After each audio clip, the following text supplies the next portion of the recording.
Welcome, lovers of lore.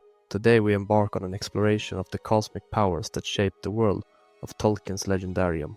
The Valar, these beings, both mighty and wise, were chosen by Eru Ilúvatar himself to prepare and govern Arda, the world that contains Middle-earth. Their story is one of creation, rebellion and stewardship, weaving through the fabric of the First Age and beyond. The Valar are among the Ainur, divine spirits born from Ilúvatar's thought before time began. They descended into the world, sculpting its lands, waters and skies, and preparing it for the arrival of the elves and men. Each Valar embodies specific aspects of existence, from the movement of the seas to the birth of stars. Their tale is one of grandeur and tragedy, as one among them, Melkor, later known as Morgoth, rejected harmony and sought dominion. In this journey we'll meet these timeless beings, uncover their roles in shaping Middle-earth, and delve into the betrayal of Melkor, whose rebellion scarred the world forever. So let's set sail for Valinor and discover the guardians of Arda.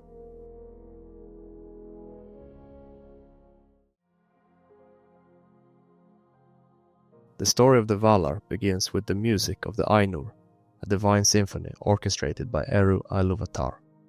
Each Ainu contributed their unique themes, blending together into a glorious vision of the world. Yet discord entered the music through Melkor, the mightiest of the Ainur, who sought to impose his own will. Even in this disharmony, Ilúvatar wove Melkor's rebellion into a greater beauty, symbolizing how even defiance could serve his design. When Ilúvatar revealed the world, Ea, the universe made real, many Ainur were captivated. 14 of them, including Melkor at first, descended into Arda to shape and protect it. These became the Valar, stewards of the world.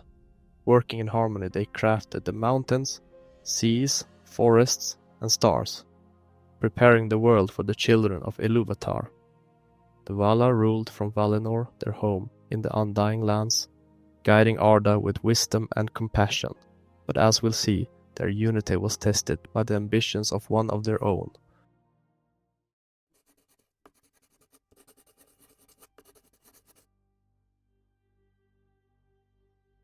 Let's first meet the 7 lords of the Valar, each a pillar of creation and governance. At the head of the Valar stands Manwë, chosen by Ilúvatar to lead them.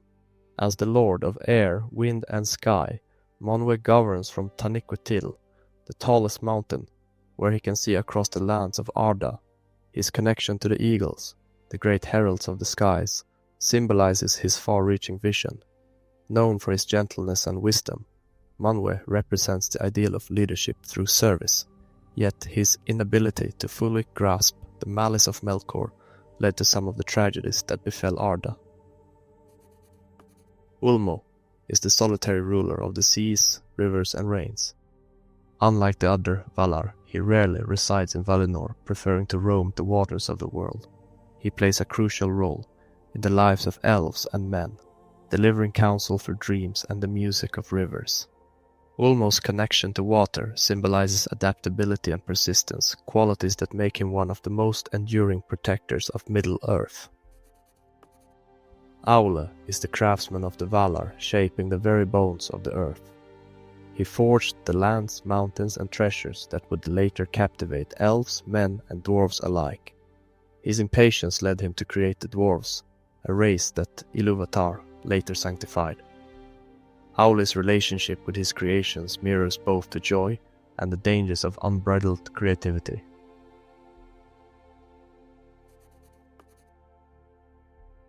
Orome is the tireless pursuer of evil. Known as the huntsman of the Valar, he roams the forests of Middle-earth, seeking out the creatures of Morgoth. He is also the one who first found the elves at Cuiviénen and guided them toward the light of Valinor.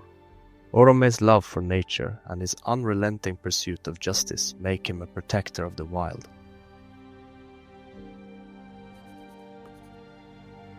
The somber Mandos, or Namo, presides over the fate of souls in the halls of Mandos. It is he who pronounced the doom of the Noldor, warning them of the dire consequences of their rebellion. Mandos' judgments are final, and his halls serve as a place of reflection and redemption. Ulmo, often called Lorien, is the master of dreams and visions. His gardens in Valinor are a place of healing and peace, offering respite to all who seek it. Ulmo's realm reminds us of the importance of rest and reflection in the face of life's trials. Last among the lords is Tulkas, the strongest of the Valar. His laughter and joy in contest of strength contrast with his fierce opposition to Morgoth. Tulkas was the last to descend into Arda, coming specifically to aid in the fight against Melkor. Now, let's meet the queens, whose nurturing and restorative powers balance the might of the lords. Varda, also called Elbereth by the elves, is the spouse of Manwë and the creator of the stars. Her light pierces the darkness of Morgoth, offering hope to all who dwell in shadow. She is revered above all by the elves, who sing of her in their most sacred hymns. Yavanna nurtures all growing things, from the smallest flowers to the towering trees.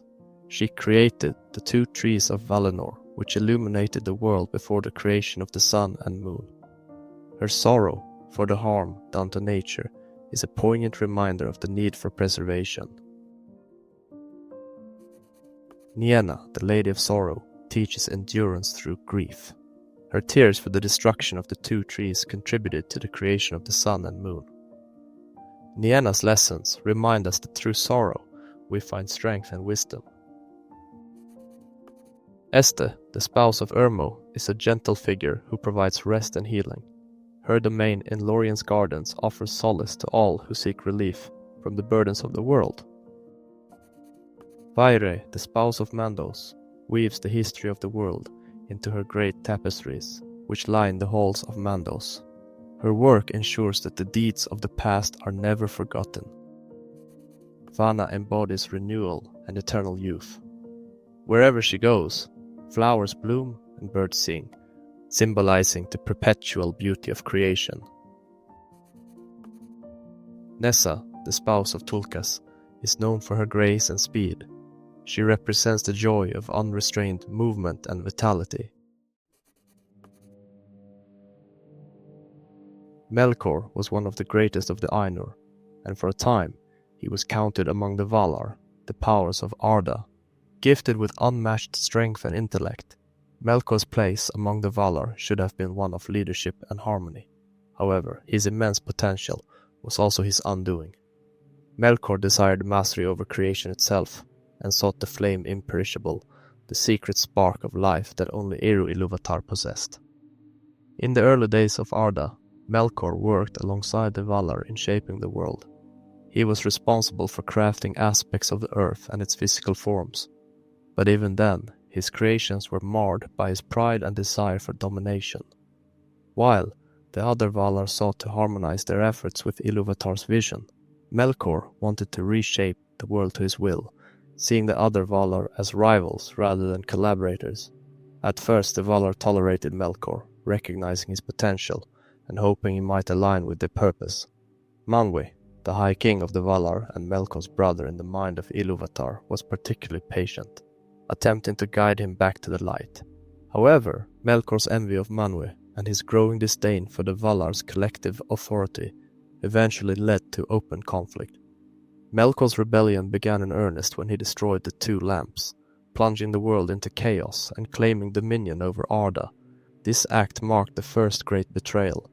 As the Valar worked to heal the world, Melkor retreated to his fortress Utumno and gathered dark forces to his side, including Maiar, like Sauron, and the monstrous spirits that would become Balrogs.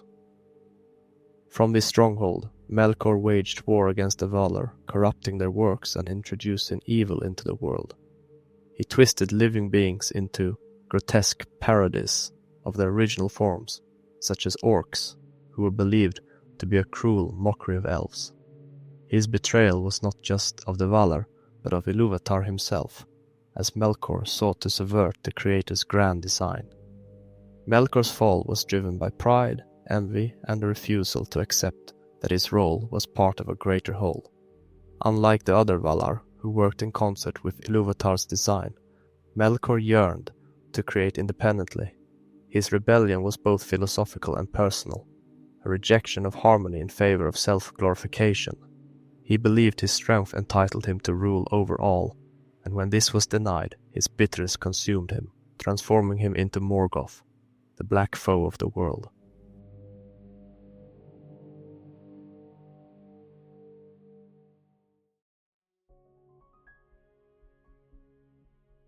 The Valar are not mere gods in Tolkien's legendarium, but stewards of creation, bound to the will of Eru Ilúvatar. Their existence embodies the delicate balance of creation and destruction, of power tempered with humility, and of authority wielded in service rather than dominance.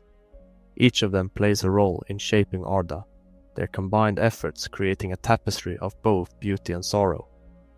Manwë's lofty skies, Ulmo's deep waters, Aulë's sturdy earth, and Varda's starlit heavens remind us of the interconnected forces that sustain life. Meanwhile, figures like Nienna, who weeps for the world's sorrows, and Tulkas, who fights to protect it, reveal the spectrum of emotions and values that Tolkien infused into his mythos. Their conflicts with Melkor and later Morgoth highlight the ongoing struggle between light and shadow, a struggle that echoes in the hearts of Middle-earth's inhabitants across every age.